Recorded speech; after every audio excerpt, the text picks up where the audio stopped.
I want to teach you a concept called frame control. Frame control is something that is going on. We're always battling for the frame. This is going on unconsciously in every social dynamic all the time. No matter what's happening in your life, the second you're talking to anybody, you are battling for the frame. You are battling for control of focus. Focus is what? It's not just what I'm looking at. It's not just the actual attention. It's the attention of what you see in your mind. We all have images in our mind. When I'm talking to you about, my monkey, all of you had pictured some kind of monkey. Or it wouldn't have made sense to you. When I tell you about an elephant charging at a guy, all of you pictured that, or it wouldn't have made sense to you. That is your focus. Me taking the thoughts in your head and shifting them to whatever I want you to think about. Anytime your focus shifts, what else shifts? Your frame. That's your frame. So people have two frames. You have your frame and you have their frame. Your frame is your expectation. Now, here's why relationships fuck up. Because on a timeline, our frames align for the first month or 2 months, or the first couple interactions, or the first hour.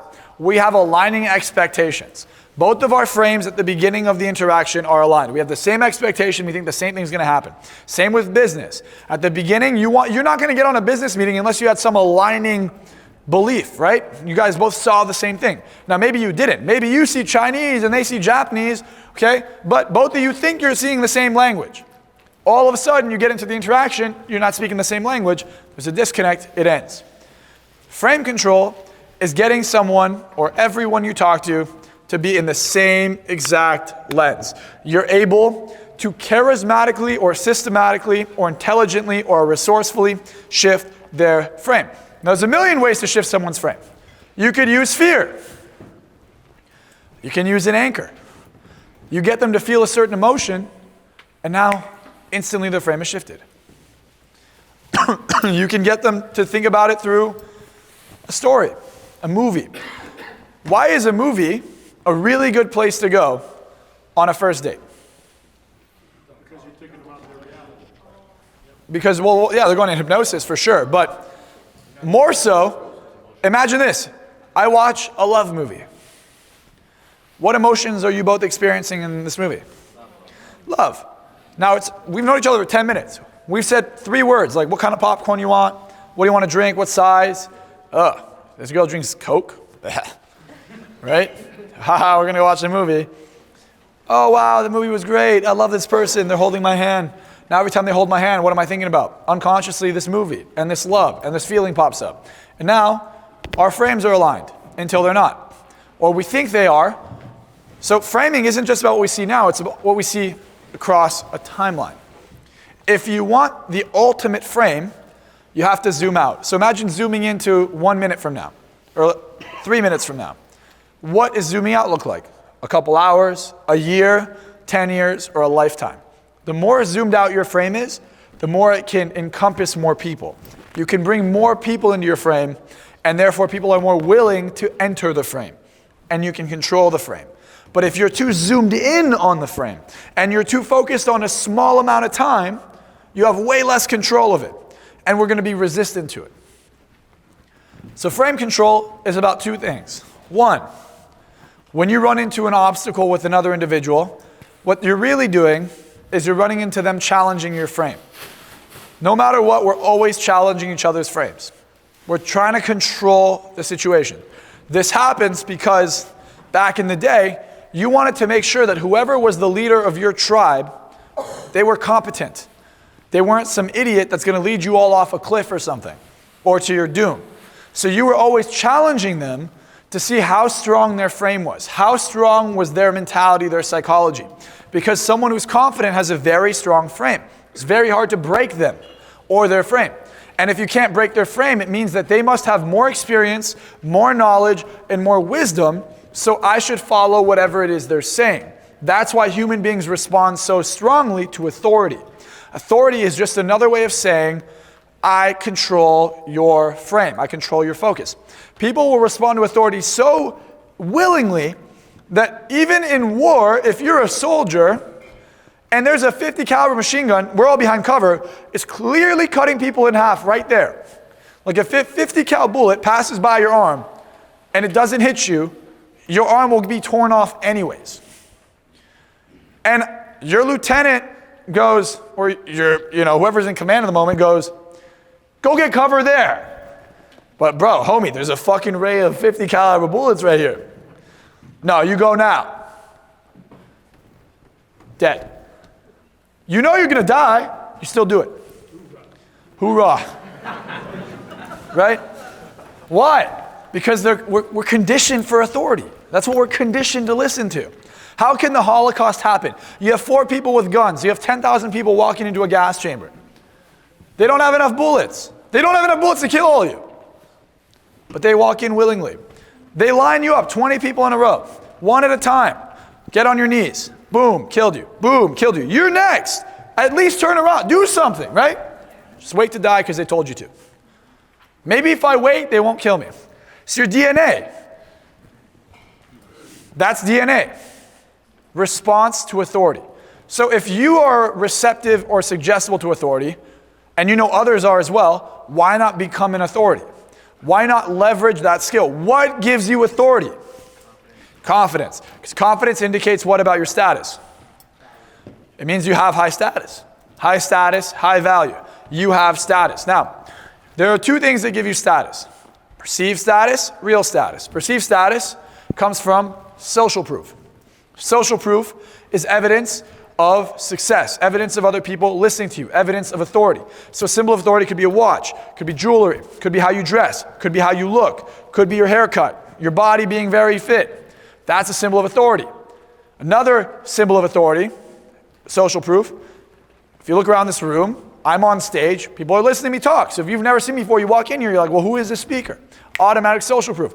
Walking around in things that are harder to get. It's harder to get supercars, harder to live in nice houses, right? It's harder to have that. Or if you're a young male, what's the ultimate social proof, like culturally?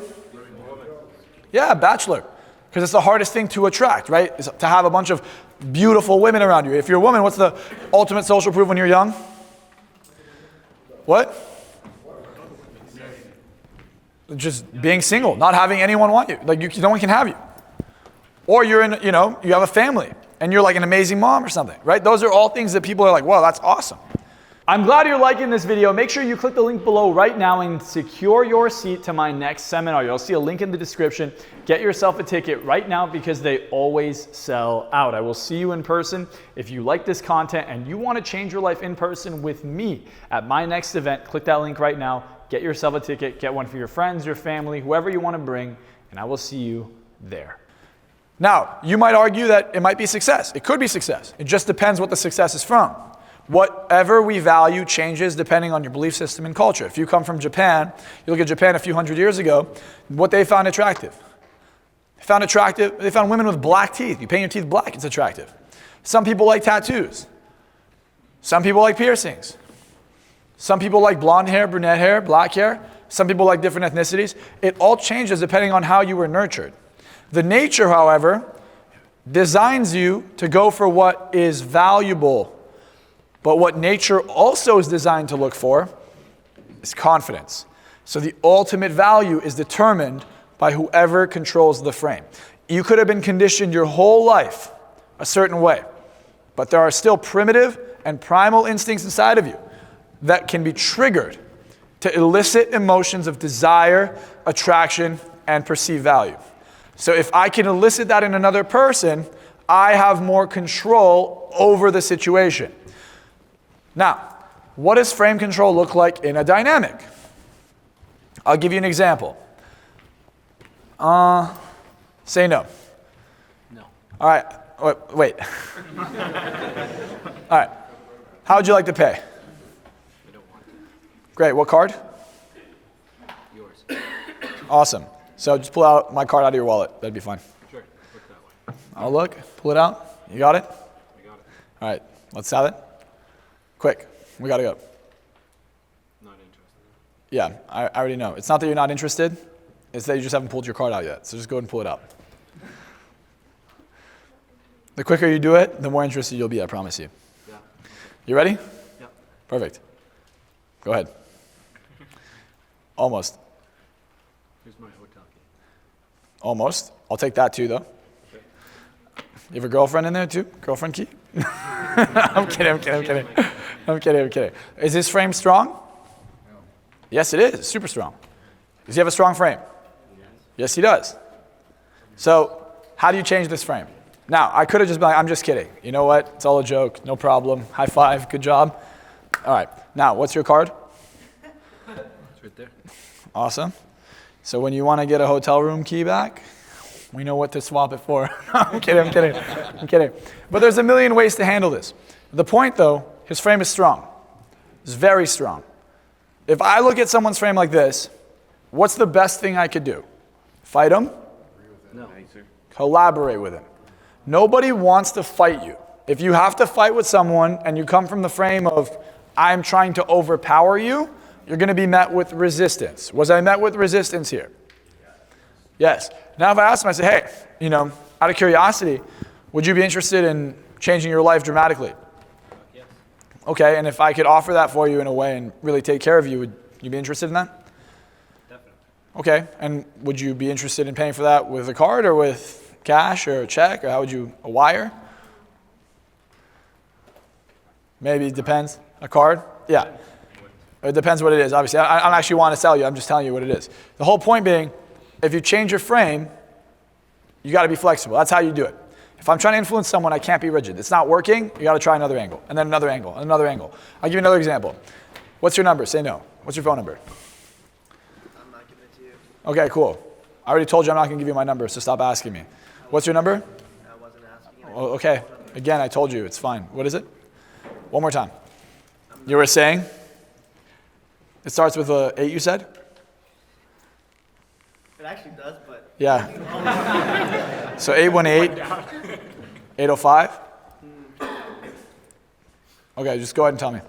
I'm not going Repeat it one more time. I didn't hear. No, I didn't hear yours. Okay, ready? Are you ready? Yeah, I'll repeat it back to you after you tell it. I'm ready. Just go ahead and I'll text it so you have it. I'm ready for you. Quick. Can you give me yours? I gotta go. I already told you. What is it? It's yours. Quick! We gotta go. No, for real. We're gonna end this fucking I seminar. have to go. If I don't get this fucking number, I'm gonna end the seminar. Yeah, I'm gonna leave. Go. I need your number. All right, ready? I am ready. Yeah, I'll text it to you.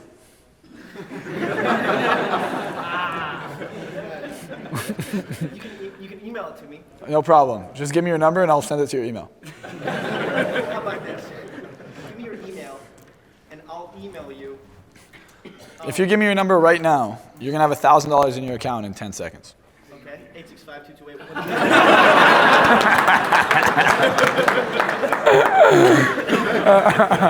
Yeah, but you see, you change the frame up, you get, no matter what, there's always a way, right? There's always a way. It's not the way we necessarily want, but sold. He sold me on. Yeah. All right. That was fast. That was really fast. Hey, if there's money on the table, what's he doing? He's grabbing it. Now, what we're going to do is an exercise. It's going to sound kind of similar to this. The goal is not to get into a loop. So I'm going to teach you something called a reframe.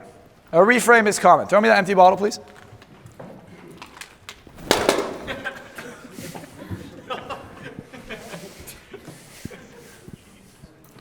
What did you all expect? What am I going to do with an empty bottle? My trash can? Why are you throwing it at me? I just reframed the situation, right? I made it seem like he's throwing a bottle at me on stage. I'm kidding. Even though I asked for it, I turned it around. I reframed it. Now, I can look at that bottle and can be like, it's fully empty, but I can be like, it's fully full of nothing. That's a reframe. Or it's full of air. Or it's fully empty. Or it's empty. Or that's a lot of plastic. That's also a lot of poison, especially because it came from Costco. Right? These are all different ways to look at it. It's a reframe. A reframe is when you change the meaning. Now, if I walk into a room and there's shit on the floor, I'm not going to be happy. But if there's gold bricks on the floor, am I going to be happy? Yeah. What if it's shit shaped gold? 24 karat shit shaped gold. Yeah, you still like it, right? All right. Because what does it mean? What does it mean? Gold logs. That was good. Gold logs. Now, what if I told you that shit is worth more than gold, but it smells horrible? Huh? Are we still mining that? Yeah. All right. Well, we changed the meaning. Every interaction, when you have a frame, what are we focusing on? Some people focus on certain details. Two of us could be in the same situation and perceive it differently. I could see someone talking loud. Someone else is like, wow, that person's abusive. The other person goes, they're just talking loud. They're just trying to get the message across quickly. Right? When you're if you're a soldier and they say ceasefire, do they go, ceasefire?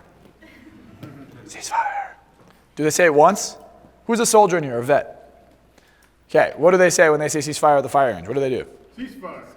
Once? Twice at least. And then who else says it? Does every soldier say it or just one person? Everybody says it, right? Everyone has to say it because it means what? They all heard it. So imagine I now have a different frame. My perception is, I say ceasefire, the person next to me goes, what's the command for fire? Just fire? What's the command for fire? Like shoot. Just fire? Sleep. Oh, kidding. Huh. What is it? Fire? No, not ceasefire. What's the command for shoot? Guns hot or fire. All right, let's just say fire, okay? I say ceasefire. The guy next to me goes fire. Then everyone goes fire, fire, fire, fire. What happened? Was there miscommunication? But does that mean that I expressed my frame properly? No, in NLP there's a saying. The saying goes, the meaning of communication is the way it's received. If it's not received properly, you didn't communicate it properly. Now, obviously that's very literal, but there's also metaphorical ways to communicate. And if I say something and it's misinterpreted because I wasn't able to control the frame accordingly, and I wasn't able to communicate clearly enough to where they could see what I see, I'm not doing a good job communicating. Frame control isn't just about controlling everyone, influencing everyone. It's also about sending a message across to where everyone can understand my perspective. It's to where I communicate so clearly and so effectively that you not only know exactly what I mean, you see it the way I see it. I've painted a clear enough picture for you to comprehend what I'm saying. So when we're going to get in this exercise, we're going to have a simple conversation. And the conversation is designed to do two things. One, I would like you to make sure you get your message across. Whatever the message is, it has to be crystal clear. The second thing you're going to do is you're going to anchor an emotion to someone while doing it. Remember yesterday we talked about anchors? Well, now it gets more advanced. So here's a great example. Everyone, by the way, really quick, if you understand what I've said so far and it's not confused you at all, please say yes. Yes. With 100% participation, please say yes. Yes. I haven't seen every hand go up, so one more time. Please say yes. Yes. All right. Because when 103 people say yes or 115 people say yes, it's kind of hard to know the difference. Yeah. Yes? Yes. So I was at a seminar, and there was 1,400 people in the room. I'm in Mexico City. This is last March. And I'm telling the entire room, hey guys, when I speak, I need 100% participation. If you understand that, say yes. They all say yes, and then I hear blah, blah, blah, blah, blah, blah in the background. And I'm like, guys, please no talking. Now, I don't speak Spanish. And then all of a sudden, I hear blah, blah, blah, blah. And I'm like, guys, I just said no talking. Do we not understand that? Say yes. They go, yes. And then I heard them go, sí, blah, blah, blah, blah, blah. And I'm like, oh shit, it's a translator. Right? I'm telling the translator, shut the fuck up, And I'm like, all right, damn. All right. Anyways, I ended up going home, and I don't know why I got unlucky here. I ended up going to Starbucks, and for some reason, everyone's on break except for the one person. And the one person doesn't speak English. I'm like, how do you not speak English? It's not in Mexico now, I'm in LA. Literally, the guy in front doesn't speak English. So I'm like, mocha ice blended, por favor. And they go, I fucking speak English. And I go, damn. So anyways, I have my mocha. They spelled my name, called me Sammy. Nice. Nice. I go home, I drink the Starbucks. I had a girlfriend at the time. And she's like, where you been? I'm like, I've been at Starbucks. She's like, okay. Anyways, I'm like on the phone in my room, and she walks in, she's holding the cup. She's like, what the fuck is this? I go, what do you mean? She goes, what the fuck is this? You told me you're just going to get Starbucks, all this. Who the fuck is Sammy? And I go, well, look, Anna, I just made this whole story up at a seminar to anchor one facial expression. Laughing. We get that? Yes. I anchored that too. So, if you like this video, make sure you're subscribed to my channel and click the link below to get yourself a ticket to Mindset Master. I'm having a seminar July 25th to 28th in Miami, and all you gotta do is click that link in the description to get your ticket. If you happen to be watching this on a later date beyond 2024, well, there'll be an updated link in the description where you can attend a future event.